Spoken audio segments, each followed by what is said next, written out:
Bonjour à tous, ici Noctis et bienvenue dans cette review du chapitre 71 de Kagurabashi.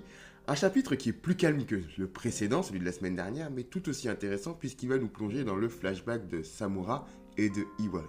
Un flashback qui sera sûrement étalé d'ailleurs sur plusieurs épisodes et qui risque de nous apprendre pas mal de choses. Mais voyons ça ensemble. Alors le flashback débute lorsque Inori tombe malade, donc Inori la mère de Iwari, et que Samura vient lui rendre visite à l'hôpital. Et la première chose déjà qu'on se rend compte, c'est que dans un premier temps, Samura n'a pas réellement de relation avec sa fille depuis sa naissance jusqu'à cet événement-là. Et ceci s'explique par rapport aux actes qu'il a pu commettre pendant la guerre. Alors ici, c'est un élément qui va être présent ici pour moi et qui va aussi être rappelé en fin d'épisode, simplement par rapport au crime qu'il a commis. Ici, ce crime, c'est quelque chose que l'on ne connaît pas encore aujourd'hui, mais je pense que selon moi, on peut avoir certains indices qui peuvent nous laisser penser à qu'est-ce que ça pourrait être. Alors dans un premier temps, on sait que c'est lié au sabre imprégné, tout simplement parce que voilà, sinon la mission de Samura ne serait pas d'éliminer tous les manieurs. Et je pense que dans les chapitres précédents, on a eu quelques éléments. En effet, si on se pose la question par rapport au crime, je pense qu'il y a eu des éléments qui nous ont été dissimulés pendant l'arc Rakuzaishi. Et pour être plus précis, pendant le combat entre Chihiro et Kyora. En effet, pendant ce combat, on a pu voir Kyora manipuler Shinushi et perdre complètement le contrôle. Et en effet, l'une des théories que j'avais à l'époque et qui a été plus ou moins confirmée, abordée par Chihiro, c'est que l'arme aurait une propre volonté qui pourrait influencer son manière. Et donc, ce que l'on peut se poser légitimement comme question, c'est peut-être que l'une des conditions pour entrer 100% en osmose avec son épée imprégnée, ce serait de pouvoir accepter également ses pensées et donc se laisser influencer. Donc ici, effectivement, si je vous dis ça, ça peut peut-être paraître banal, mais on peut aussi s'imaginer que chaque épée aurait une volonté destructrice. Ou, au-delà d'être destructrice, incontrôlable. Par exemple, si on se retrouve encore dans le combat entre Chihiro et Kyora, on voit bien que Kyora perd le contrôle au bout d'un moment et qu'il met en danger pas mal de personnes qui sont présentes pendant le Rakuzaishi. Et potentiellement, on peut peut-être se dire que pendant la guerre, les manieurs auraient pu perdre le contrôle et donc éliminer tous les ennemis de manière spectaculaire, et c'est pour ça qu'ils ne se considéraient pas forcément comme des héros, parce que tout simplement ils se rendraient compte que c'était pas leur acte, ils ont perdu tout simplement le contrôle, ou peut-être qu'au contraire, ils auraient subi l'influence des armes, donc tout en gardant un petit peu leur contrôle, et donc c'est de leur propre chef qu'ils auraient posé ça. D'ailleurs, peut-être que l'une des choses justement qui serait très importante, c'est d'avoir des pensées qui ne soient pas de vengeance ou quelque chose dans le même type. C'est d'ailleurs quelque chose qui est central au manga, parce que lorsque Chihiro commence à développer un sentiment en tout cas de vengeance, on peut voir que la plupart des persos, en tout cas la plupart des anciens, essaient de le calmer et de le raisonner en lui disant que c'est pas forcément la voie qu'il doit suivre. Et donc ce que l'on peut se poser comme question, c'est que peut-être que le sabre imprégné exacerberait certains traits de la personnalité de son manieur, et donc c'est pour cela qu'il faudrait toujours avoir un peu le cœur pur. Et bon, on ne sait pas vraiment ce qui s'est passé pendant la guerre, mais pendant les guerres, c'est souvent des sentiments, on va dire, de vengeance, et donc c'est peut-être pour ça qu'à la fin, les manieurs auraient peut-être perdu le contrôle, et donc auraient causé des dégâts. Et donc ça, c'est peut-être à mettre en parallèle avec ce qui va se dire à la fin du chapitre, parce que tout simplement, ce crime va être réabordé. Donc là, je prends un peu le TGV, j'arrive un peu à la fin, mais je pense que c'est à peu près le même thème, donc autant le traiter tout de suite. Mais je pense que justement cette volonté est toujours présente parmi les manieurs. Et c'est d'ailleurs peut-être la raison pour laquelle justement les manières sont séparées de leur arme. Parce que potentiellement on pourrait se dire que ça pourrait être une menace pour la population, mais si ces gars sont considérés comme des héros et qu'ils ont plus ou moins, on va dire, le cœur pur, je ne vois pas pourquoi on leur priverait de leur arme.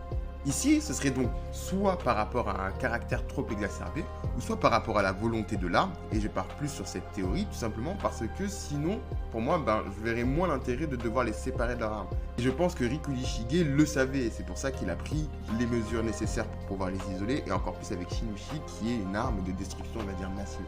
C'est peut-être l'épée d'ailleurs la plus puissante de l'œuvre. Bref, on en reparlera en fin de chapitre encore un petit peu plus, mais revenons sur la relation entre Samura et Iwari. Alors la première chose que l'on peut voir, c'est que la relation, elle est pas facile. Simplement parce que Iwari reproche à Samura de l'avoir abandonnée. Et c'est légitime, parce qu'elle, c'est une enfant, elle n'a pas forcément ce regard à se dire « Ah, le mec a commis quelque chose et je peux comprendre, comme sa mère le comprend justement, ou plus ou moins le comprend, qu'il a dû abandonner sa famille parce qu'il n'arrive pas à faire l'impasse sur le passé. Tout simplement, il est toujours encore traumatisé de ce qu'il a fait, il se considère un peu comme un déchet. Elle, sa fille, tout simplement, ce qu'elle se dit, c'est qu'elle n'a jamais vu son père et surtout qu'elle a abandonné sa mère. Donc c'est pour ces raisons-là qu'elle aime pas trop. Et c'est d'ailleurs assez marrant de le voir dans le contexte où lui, justement, il veut pas qu'on l'appelle héros par rapport à ses crimes, et que sa fille, elle veut pas l'appeler héros tout simplement par rapport à ce qu'il a fait. Donc c'est un peu deux crimes différents, mais voilà, on s'y retrouve un petit peu. Et d'ailleurs, ça nous montre comment, justement, elle a appris le maniement de l'arme, et pourquoi, en fait, elle utilise l'épée en fermant les yeux. la première chose que l'on peut voir, c'est que dans un premier temps, elle a appris l'arme, donc l'épée, pour pouvoir se venger de son père, et elle ferme les yeux tout simplement pour être justement sur un pied d'égalité. Donc ça c'est assez marrant, surtout que Samura va lui dire justement que lui, en fait, il s'est crevé les yeux, ça fait très longtemps qu'il est aveugle, et que c'est pas forcément se mettre sur un pied d'égalité parce que lui, il a affûté ses sens. Et je pense que justement, le fait d'affûter ses sens est l'une des clés pour pouvoir maîtriser la technique de l'école de Boikai. En effet, c'est quelque chose que je n'ai pas pu dire dans la review du chapitre 70, parce que tout simplement, je n'étais pas là pendant la review du chapitre 70, je n'avais pas encore commencé les reviews. Alors, le chapitre était un banger total, c'est un truc de fou. Mais pour moi, effectivement, le fait de maîtriser cette technique, au-delà de ce qu'on a pu voir, donc la maîtrise, le geste un petit peu au niveau du sabre, et le fait de concentrer son énergie occulte, forcément la ressentir, en tout cas se concentrer ou se focaliser dessus, eh bien c'est l'essence. Et pour moi, on a deux éléments qui nous permettraient d'aller sur cette piste. La première, eh bien c'était Samura. Samura, c'est quelqu'un qui est aveugle, qui a maîtrisé ses sens, et pour être plus précis, qui peut percevoir les pulsions meurtrières. Et c'est ces pulsions meurtrières qui lui permettent justement de localiser un ennemi. Et donc selon moi, le fait de pouvoir développer ces autres sens font que le manieur se concentre moins sur son énergie occulte, et donc que le mouvement devient plus naturel. Et c'est pour ça que c'était la personne qui l'a maîtrisé le mieux, selon moi. La seconde, forcément, on peut le voir avec Iwari. Iwari qui a pratiqué le sabre, d'ailleurs en étant aveugle, ou en faisant style qu'elle ne voyait pas. Et donc, elle a pu, par cet intermédiaire, développer ses sens. Et donc, tout simplement, maîtriser les techniques de l'école de Byakai. Donc pour moi, c'est l'une des raisons, et c'est peut-être d'ailleurs ce qu'on a pu voir lors du chapitre précédent, en fait quand Chihiro observe Iwari, eh bien je pense qu'il se rend compte qu'il n'y a pas forcément cette prise de tête au niveau de est-ce qu'il faut que je maîtrise ou que je contrôle mon énergie occulte ou comment je dois être pour être naturel. En fait, ça devient naturel simplement parce qu'on ne se concentre plus vraiment sur les sens du combat tels que le visuel, etc., etc. On est sur une autre dimension, sur des sens, et c'est peut-être ce qu'il a compris en fin d'épisode 70. Bref, on continue d'avancer, mais avant de clôturer ce chapitre, c'est assez marrant de voir comment Iwari tient le couteau justement lorsqu'elle fait la cuisine, parce qu'en fait, on se rend compte qu'elle a limite déjà le geste de manière inconsciente, donc je pense pas qu'elle sache qu'elle utilise cette technique, même si elle a peut-être vu son père s'entraîner, c'est peut-être pour ça qu'elle tenait le couteau de cette manière-là, mais on voit qu'elle est déjà sur le chemin pour pouvoir maîtriser cette technique, donc c'est assez marrant. Bref, quoi qu'il en soit, on continue dans l'évolution de la relation entre Iwari et Samura, et en fait on se rend compte que ce qui les a liés, c'est la compétition, que ce soit la compétition au niveau des armes, mais surtout la compétition culinaire, donc c'est ça qui les a vraiment liés, et en fait on se rend compte que Iwari, même si elle en veut à son père, en fait la seule chose qui lui manque, c'est de la reconnaissance. En fait, par l'intermédiaire de ces différents concours, elle se montre utile, elle essaie de se montrer meilleure et montrer à son père qu'elle est meilleure, mais au fur et à mesure, on voit qu'elle se détend, et même Samura le dira au bout d'un an, elle est mignonne, tout simplement pour indiquer que la relation déjà, elle s'est apaisée, et je pense que tout simplement, elle voulait son père, en fait, elle voulait que son père la reconnaisse. Et le fait qu'il a disparu et qu'elle ne le connaissait pas, c'est ça qui a été le frein. Bref, quoi qu'il en soit, on va rapidement arriver au moment un peu tragique du chapitre, donc la mort de Inori, qui décède après 1 an de maladie. Donc la maladie, il ne me semble pas qu'on la connaisse, peut-être qu'elle a été dite dans les anciens chapitres, il faudrait que je regarde et je vous dise ça dans la prochaine review. Mais en tout cas, elle décède là, et c'est donc ça qui va resserrer un peu plus le lien entre père et fille. En effet, ce que l'on peut voir, c'est que, entre guillemets, il y a une trêve qui est conclue entre les deux personnages, donc ce qui signifie qu'il y avait quand même encore un peu des tensions, même si je vous ai dit que ça s'est, selon moi en tout cas, un peu plus détendu. Et c'est ce qui va peut-être créer cette relation unique. Alors unique, on ne sait pas exactement, et ça on va le découvrir un peu plus tard, mais en tout cas cette relation qui fait que Samura a décidé d'enlever les souvenirs de sa fille et de lui enlever aussi ses souvenirs pour pouvoir la protéger. D'ailleurs c'est ce qui va me permettre d'enchaîner un peu plus rapidement sur la fin de ce chapitre, à savoir l'apparition de Yura. Alors, ici, on comprend comment les deux personnages se sont rencontrés. Yura pénètre dans le dojo, en tout cas dans la maison de Samura, et va lui indiquer qu'il est au courant du crime et que c'est pour ça qu'il veut lui parler, parce que ce crime va se répéter dans le temps. Et ici, déjà, il y a plusieurs éléments que l'on peut analyser. La première, c'est que Yura, il est quand même au courant de pas mal de choses. Alors, la première chose, il était au courant des sabres imprégnés, mais ça, c'est quelque chose, à mon avis, qui est appris dans les écoles, mais surtout qu'il est au courant du crime, ce qui nous indique qu'il a quand même un lien avec la guerre qui s'est passée. Alors ici, on peut avoir plusieurs théories. Et selon moi, l'une des théories que j'ai, en tout cas personnelle, c'est que ça pourrait être quelqu'un qui devait être manieur et peut-être même être le manieur de Shinushi. La chose qui me pousse à penser ça, c'est tout simplement déjà sa connaissance au niveau du sabre, Du coup, il le connaît quand même très bien et son rêve, c'est de pouvoir le manier. Donc on pourrait se dire qu'il a des dessins, etc. Mais le fait qu'il le connaisse aussi bien et qu'il connaisse le crime, alors que le crime, j'ai l'impression qu'il n'y a quand même pas beaucoup de gens qui le connaissent, eh bien, ça me pousse à penser que le gars, il a quand même une connaissance. Et de plus, le fait qu'il a un comportement un peu, bon, on ne connaît pas trop, mais on sait que voilà, il est un peu vicieux, le gars. En tout cas, il n'a pas forcément de très bonnes intentions, et c'est pour ça que c'est l'antagoniste, pour le moment en tout cas, de l'œuvre.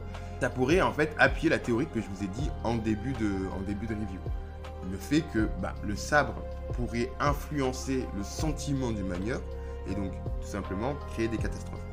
Dans son cas, par exemple, lui, ça pourrait être quelqu'un qui est tellement vicieux que le fait qu'il contrôle un sabre imprégné pourrait tout simplement créer des catastrophes. Alors encore une fois, je vais revenir sur cette notion d'influence.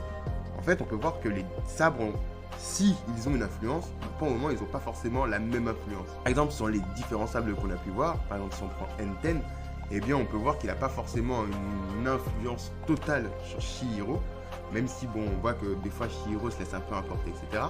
Mais simplement, on voit que c'est quand même beaucoup plus léger par rapport à Shinushi quand elle a été utilisée par Kyora.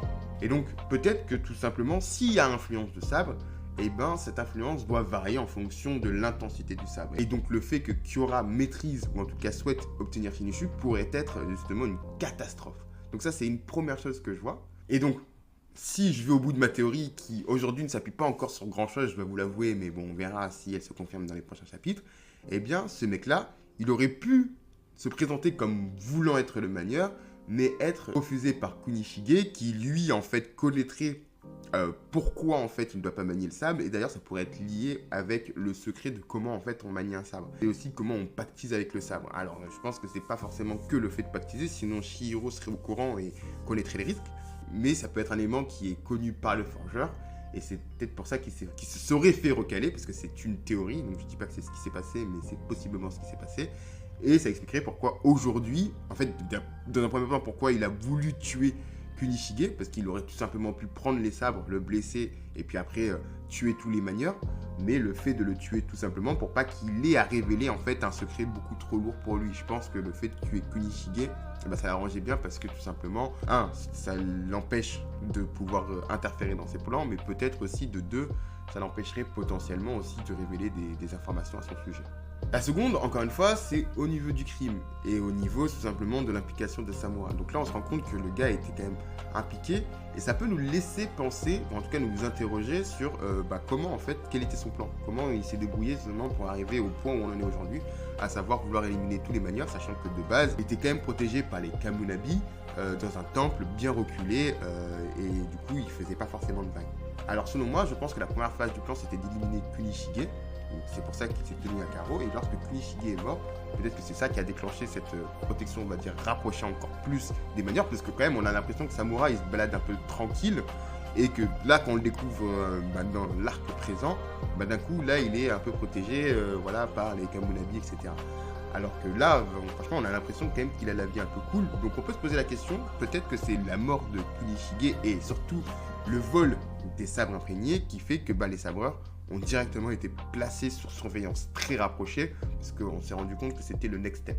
Bref, Samura, lui, aurait pu être dans ce plan-là en se disant, bon, quoi qu'il arrive, je serai gardé par les Kamunabi. Quoi qu'il arrive, il savait que les Ishaku allaient finir par venir le libérer. Et donc ensuite, la seconde phase de leur plan aurait été de laisser la main à Samura pour venir éliminer tous les manieurs grâce à son épée. Parce que quoi qu'il arrive, de toute façon, les Ishaku, ils avaient cette épée-là. Donc en fait, s'ils avaient réussi à le libérer, ils lui auraient donné cette épée et puis c'était reparti comme en 40. Là, ici, en gros, on peut voir que Chihiro et que Ukuri, en fait, dans leurs actes, ils ont un peu aidé les Ishaku. Parce qu'en fait, ils ont juste accéléré les choses. Ils ont juste donné en fait l'épée à Samura pour qu'il puisse continuer sa quête, en gros, grosso modo. Et donc, ça c'est marrant parce que là, on peut se voir qu'ils ont toujours un plan d'avance, en tout cas une étape d'avance. Donc voilà, donc la seule question qu'on se pose encore, c'est pourquoi en fait Shinushi déjà ils l'ont donné pour le Rakuzaishi. Et donc ça c'est la première question qu'on peut se poser, alors qu'ils auraient pu complètement le garder. Et pourquoi c'était dans leur intérêt tout simplement qu'elle soit réutilisée, ou en tout cas récupérée par les Kamunabi. Ça c'est quand même une vraie question qu'on peut se poser. Et ça, va falloir attendre un petit peu de temps pour avoir des éléments.